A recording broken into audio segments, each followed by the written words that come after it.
Shalom, brothers and sisters. Grace, mercy, and peace be unto you. From Yahuwah, our Father, and Yahusha. He is the Messiah, the one that carries the burden of Yah, his voice, our high priest, soon coming King. Hear, O Yeshua, Yahuwah, who is our mighty one. He is one. There is no other mighty one in existence than Yahuwah, and Yahusha is his voice. This is Brother Daoud coming to you again to bring you the last atonement before the gathering. This is part 5. The KAHAN, the priest. You cannot be a priest unless you offer up everything that is prescribed in the law. If not, you are not a priest. Look at the replica of the tabernacle, not made with hands. This is the temple in Tel Arad. There was 2 temples in the land, one in the north, built by Herod the Great, and one in the south, built by Solomon. This temple is built in the pattern that is in heaven. It is desolate. Why? The Romans came down with great slaughter on the children of Yeshua. They evicted us from the land, took our heritage. They caused the sacrifices to cease down through the centuries. Look to your right. Came one called Constantine the Great. Look at his hand. I want to show you some symbols. Next to his hand is an eagle. It's called Isis. Look, it's on a pole. It is the standard for the Roman Empire. Where have you seen this before? Right here in America, Isis, the eagle, is right on top of the pole of the American flag. Constantine, in this image, was preparing to go into battle against his enemy. He consulted his mighty one.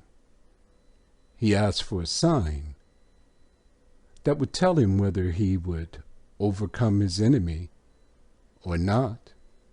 So he looked in the heavens, and he saw the sign of the cross, the symbol of death. It symbolized their greatest conquest. They killed the Messiah, the king that would be over all kings.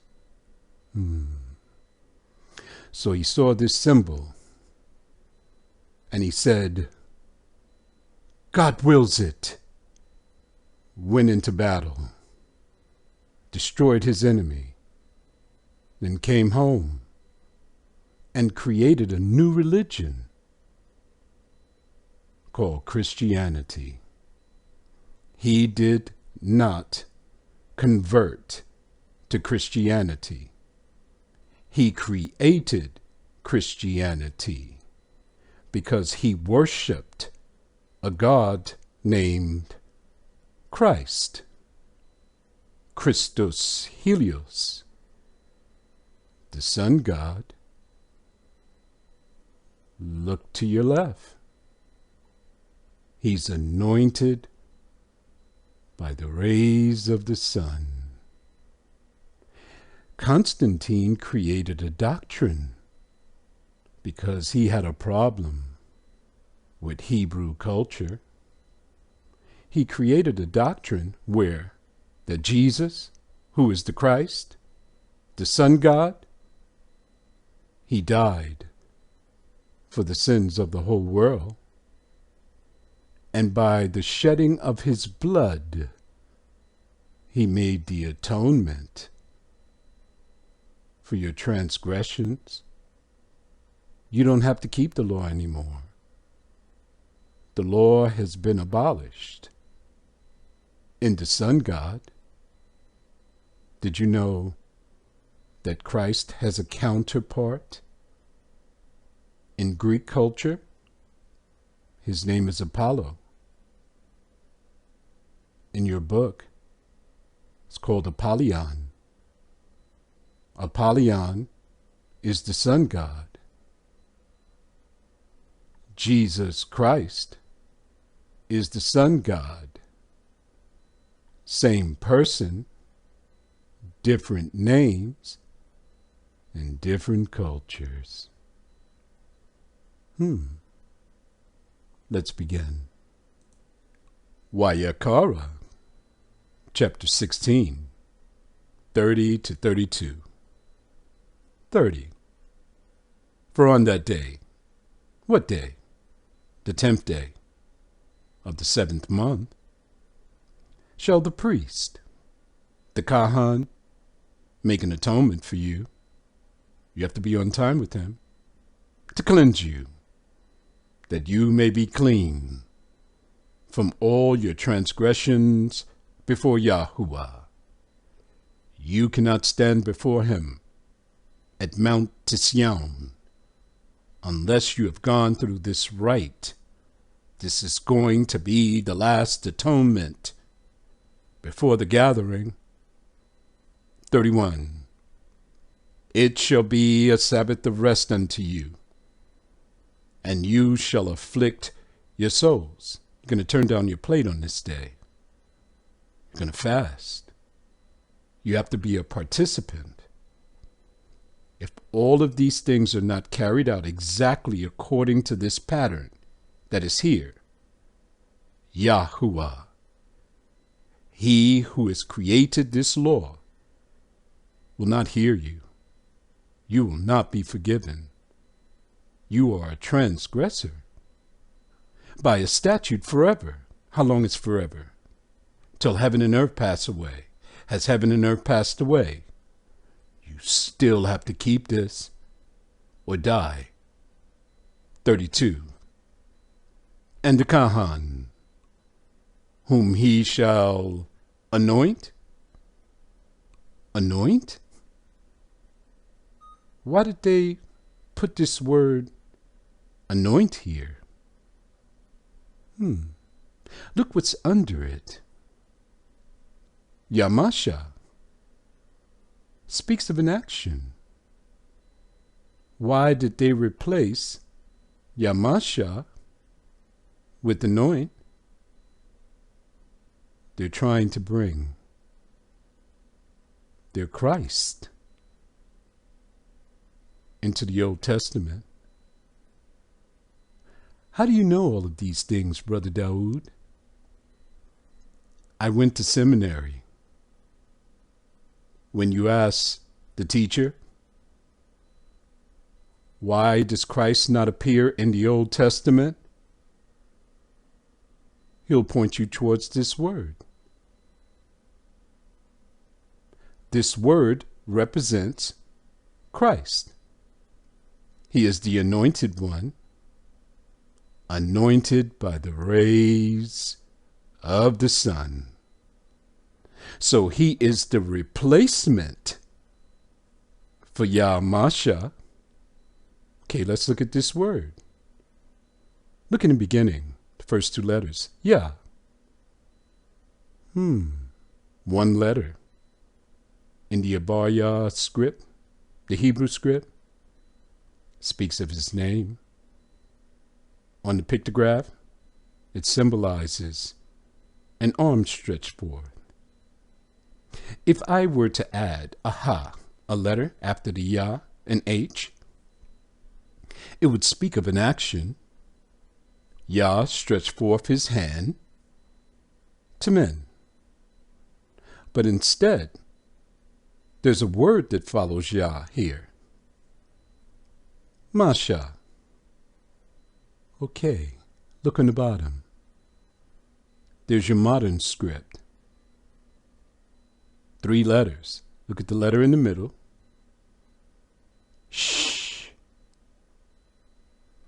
H for 853. But look at the Gentiles' transliteration. Masa. They know it's a shh. Why didn't they put it in? Well, for this one, they went to the Greek. In the Greek, there is no shh. There's only a s, like serpent. So now we know the actual pronunciation of H4853, Masha. What does it mean? Burden. Now we're getting somewhere. Let's go back and read it again. And the KAHAN, whom he shall choose to carry Yah's burden. Hold it 1 second. There's an extra letter at the end. It is a he. On the pictograph, it is het. What does it mean? Tent, wall, structure, enclosure, tabernacle. All right. We got the last letter. Now let's see what the action represents.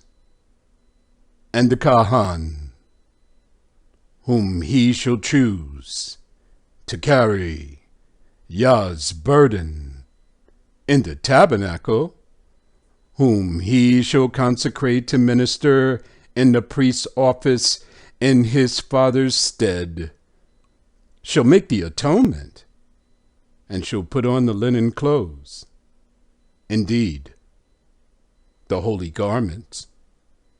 If Yahusha HaMashiach is not carrying this out exactly as prescribed in the law, he is not a high priest. Now, who sought to cause all of the sacrifices to cease? The Constantine Creed, 325 AD, established by the Council of Nicaea. Listen what Constantine said. I renounce all customs and rites. Look, first 5 words. The law has been abolished. Who abolished the law? Constantine. Legalisms, unleavened breads, and sacrifices of lambs of the Hebrews. He's talking about melanated people. And all the other feasts of the Hebrews, their sacrifices, their prayers, their aspirations, their purifications. No ritual cleansing anymore, because there's no sacrifices to made, no sanctifications. You can't sprinkle the blood anymore. And propitiation, the only propitiation now for the forgiveness of your sins is his Christ. Christ abolished the law through his blood. His blood was sufficient enough to pay for all your sins for eternity. Once saved, always saved. All you have to do is believe in him. Look what else he abolished. And fast. Didn't we just read this? You have to turn down your plate. It's a statute. Forever. And new moons. Now do you see why our brothers, our sisters are still celebrating on the Pope's days? Because Constantine said so. Has nothing to do with Yahuwah. This man made us unclean in every way. He abolished the law, and he abolished the new moons. You can't look up anymore. Now you follow my calendar.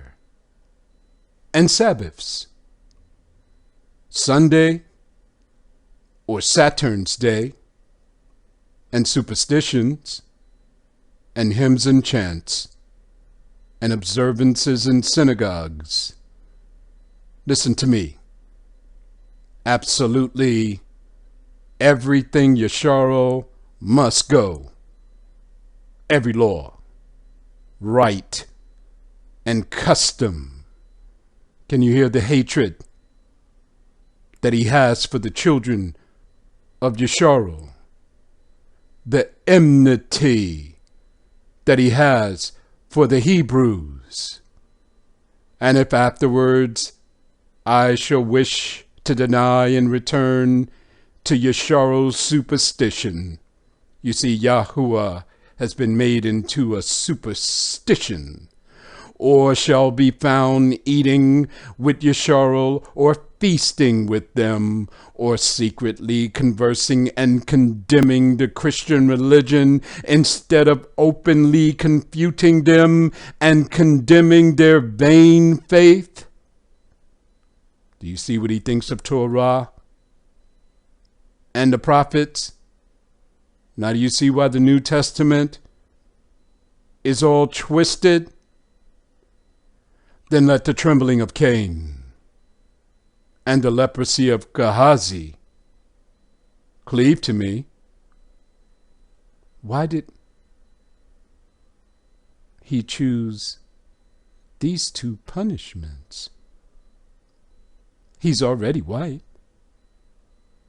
The trembling of Cain. Cain slew Abel. Cain was kicked out of the place where Adam and the family lived. When he was kicked out, he was afraid. He said, the others, if they see me, they will kill me. I have 30 years of experience. Through the years, I've had many people ask me if Adam and Eve and his family were the only people on the earth, where did the others come from? They are the seed of the fallen ones. What do they look like? They're white as snow, yet red as a rose. Their eyes are glorious. Their hair is long, white, blonde. So the Father put a mark on Cain. White skin. He turned into an albino. And the leprosy of Gehazi. Gehazi had brown skin, just like Cain. He was cursed with leprosy. Leprosy in the Bible is a brown man turning white. Gehazi's whole lineage was cursed with whiteness. Tell you about another curse. Maryam. You call her Miriam? She spoke against Masha, the one you call Moses. She spoke against his side chick. And Yahuwah heard it, and he was angry.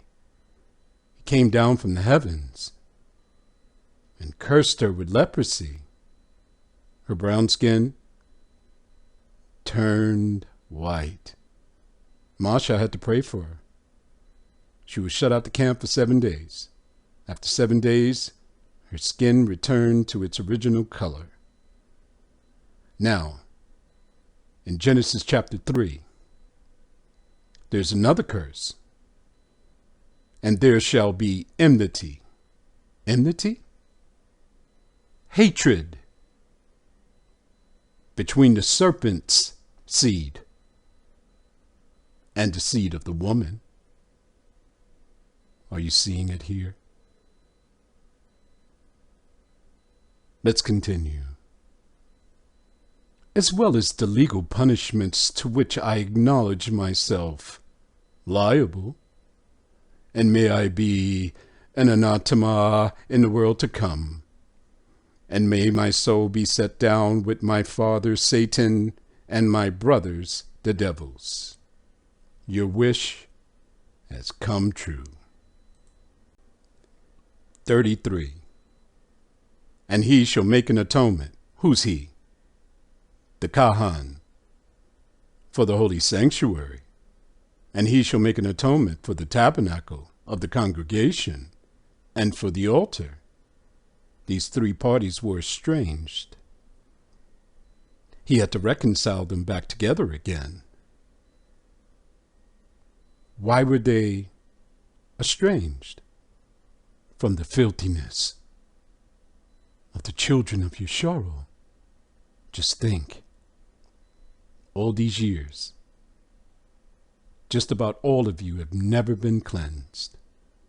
The only ones who can say that we have been cleansed of our transgressions of the law every single year is Yahuwah Dashalua community. Why do I make such a absorbently huge claim? Because we're on the path of years. We're not dealing with Gentilian time. We're dealing with the time that he who is seated upon the throne made in the heavens with no alterations. Once you know that time, you will be on time with this high priest when he makes an atonement. If you are not on the exact same day, you will not be cleansed.